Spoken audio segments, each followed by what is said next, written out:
Jumpa lagi di channel ini. Untuk sekian kalinya kita mau unboxing lagi nih teman-teman. Smart TV dari Kuka 32 S3U. Nah, yang dimana Smart TV ini menurut saya ini TV favorit atau bisa dibilang udah kayak kacang goreng ya. Karena menurut saya ini TV yang paling laris ya. Karena harganya yang cukup murah ya teman-teman ya. Teman-teman bisa mendapatkan 32 in sudah Smart TV.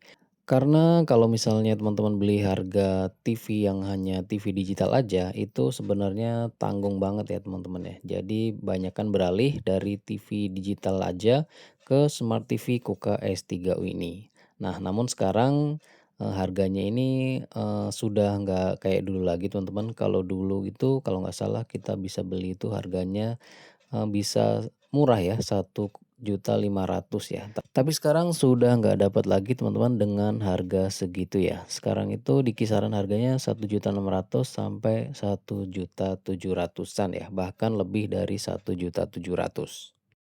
Jadi buat teman-teman yang beli Smart TV ini di tahun 2025 atau tahun 2026 awal lah ya, itu masih beruntung ya, masih bisa mendapatkan harga yang murah. Boleh nih buat teman-teman yang punya Smart TV Koka S3U, kalian beli di harga berapa, bisa komen di bawah ya.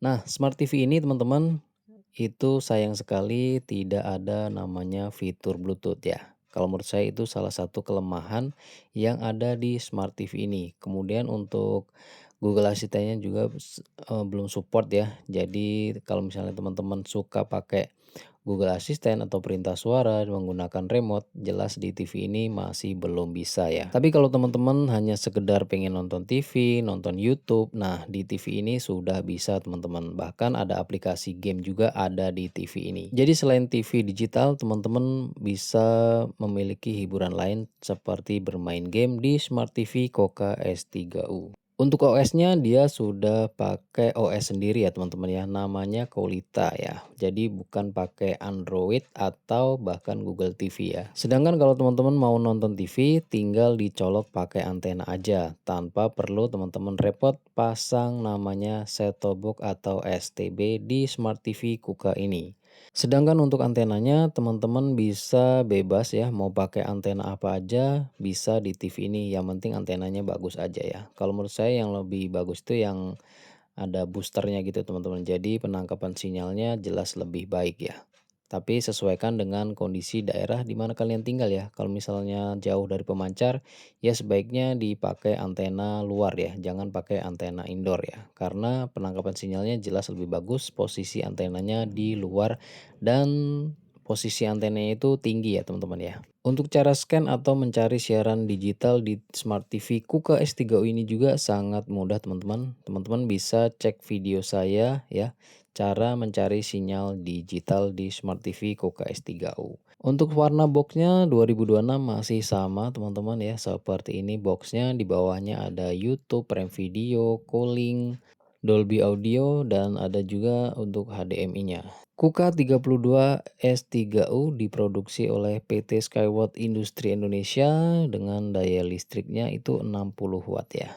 Nah, untuk di bagian bawahnya masih sama seperti yang dulu teman-teman, ada dua speaker 10 watt kanan dan kiri ya. Kemudian tombol powernya berada di tengah dan yang putih ini adalah lampu indikatornya teman-teman. Kalau TV-nya layarnya belum nyala, dia menyala dengan warna merah ya. Tapi kalau sudah nyala seperti ini, maka lampu indikatornya akan mati. Kuka S3U ini memiliki bezel yang sangat tipis menurut saya teman-teman ya. Tentunya di bagian kanan, kiri, dan juga di atas. Sedangkan di bagian bawahnya itu ya biasa ya, agak tebal dengan tulisan Kuka berada di tengah. Sedangkan kalau untuk panjang dari Smart TV Kuka S3U ini teman-teman, ini ukuran yang 32 in itu panjangnya mencapai 72 dan lebih tepatnya itu 71,5 lah ya teman-teman ya. Kemudian untuk lebar dari Smart TV Kuka S3U ini kita coba ukur berapa guys. Untuk lebarnya di sini 42 cm. Untuk di sisi belakangnya modelnya seperti ini ya guys ya. Ada kayak otot-ototnya gitu ya. Ini berurat banget TV-nya. Kemudian untuk VSA bracket-nya itu 20 kali 10 sentimeter dan dia ada tonjolan-tonjolan seperti ini teman-teman. Jadi kalau menurut saya malah agak repot ya untuk pemasangan bracket di Smart TV Kuka 32S3U ini. Di sisi sebelah kiri ada colokan untuk kabel powernya AC in yang sudah terpisah ya, kabelnya tidak tertanam di TV-nya. Kemudian di bagian belakang di sini ada port RCA ya, yang merah, kuning, putih itu. Kemudian di sisi sebelah kanan kita bisa lihat di sini ada port earphone, kemudian dua port HDMI ya. Jadi HDMI-nya ada dua. Teman-teman bisa koneksikan untuk tampilan di laptop atau teman-teman bisa fungsikan sesuai dengan fungsinya ya. Lalu ada antena, kemudian ada LAN kabel, dan ada dua port USB 2.0.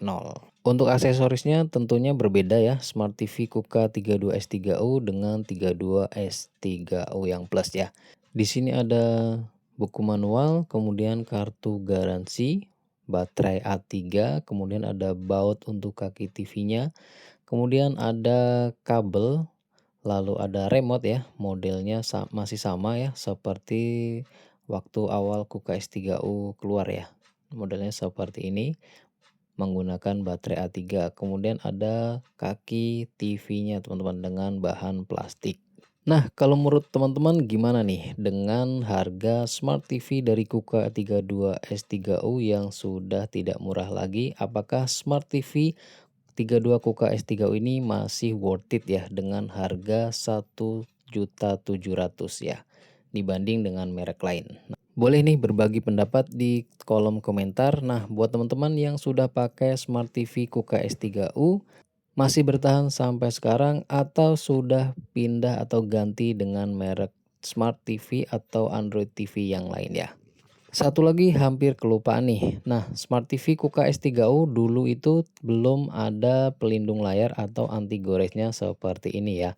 Kalau sekarang sudah dilengkapi dengan anti gores atau plastik di layarnya. Jadi menurut saya ini lebih aman ya daripada Smart TV Kuka S3U yang dulu yang tanpa ada pelindung atau anti gores seperti ini teman-teman. Dan pastikan saat teman-teman beli Smart TV yang baru misalnya Kuka S3U, pastikan teman-teman cek di bagian layarnya ya. Nah, saat menyala putih seperti ini teman-teman bisa cek apakah ada depth pixel atau layarnya itu bergaris ya atau lecet atau seperti apa kondisinya. Pastikan benar-benar layar mulus ya, tidak ada cacat. Dan biasanya kalau ada titik merah, nah itu kemungkinan ada cacat di layarnya atau bagian pikselnya yang bermasalah. Oke guys, sampai di sini video kali ini. Kita ketemu lagi di video selanjutnya.